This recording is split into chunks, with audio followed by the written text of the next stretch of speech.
තිසර පෙරේරා කියලා කියන්නේ අපේ රටේ දක්ෂ වගේම හැමෝගෙම කතාබහට ලක් වුණ ලස්සන හිනාවක් තියෙන හැන්සම් ක්‍රීඩකයෙක්. ඉතින් පහුගිය දවස්වල තිසර පෙරේරාගේ ජීවිතය වෙනස් කරපු කතාවක් වුණේ ඔහු නැවත විවාහ වීමත් සමග. විවාහ වුණා විතරක් නෙමෙයි, විවාහ කළා ඉතාම කෙටි කාලයකින් දරුවෙකුත් ඔවුන් දෙදෙනාට ලැබුණා. ඉතින් මේ කතාව නම් ඔයාලා මේ වෙද්දි දන්න කතාවක්නේ.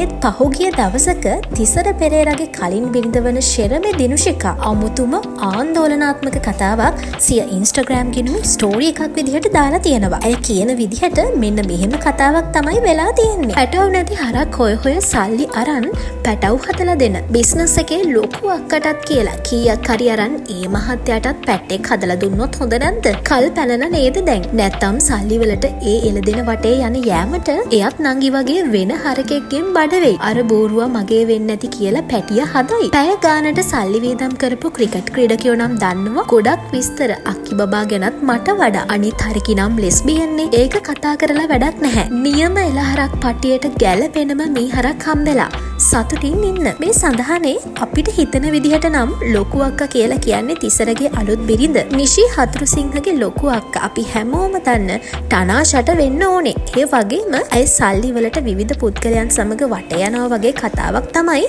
සඳහන් කරලා තියෙන්නේ. තිසර තමාගේ කියලා හිතාගෙන අනුන්ගේ ළමයෙක් හදන්නේ කියලා වගේ අදහසක් එන විදිහට තමයි ඇය මේ ස්ටෝරි එක පළ කරලා තියෙන්නේ. ගොඩක් ක්‍රිකට් ක්‍රීඩකයෝ එක්ක මේ පවුලට සම්බන්ධතා තිබුණා කියන එකත් ඇය කියලා තියෙනවා. අවසානයේදී ඇය කියන්නේ ඒ ගෙදර එකදුවෙක් ලෙස්බියන් නිසා ඒ ගැන කතා කරලා වැඩක් නැහැ කියලා. ගහට ගහක් මොරටුවේදී හම්බෙනවා වගේ නියම එළහරක් පට්ටියට ගැලපෙනම මේ හරක් හම්බෙලා කියලා ඇය අපහාසාත්මක චෝදනාවක් තමයි මේ එල්ල කරලා තියෙන්නේ. ඉතින් මේ තිසර නිෂිගේ පවුලට එකතුන් නිසා වෙන්නේ නැති ඇය මෙහෙම කතාවක් කියලා තියෙන්නේ කියලයි අපිට නම් පේන්නේ. හැබැයි ඇය මේ කියන කතාව ඇත්තද කියන්න අපි දන්නේ නැහැ. හැබැයි ප්‍රසිද්ධියේ ඇය මෙහෙම කතාවක් අවදානමක් අරගෙන කියන්නෙත් නැහැ. මොනවා වුණත් තිසර දැන් ඉතාම හොඳ පෞල් ජීවිතයක් ගත කරනවා කියලා තමයි අපිට නම් පේන්නේ. නිතර පුවත්මවන කෙනෙක් නොවුනත් මේ පාර නම් තිසරගේ කලින් බිරිඳ පුදුම කතාවක් තමයි කියලා තියෙන්නේ. ඔයාලටත් මේ ගැන හිතන දේ කමෙන්ට් එකක් දාගෙන යන්න.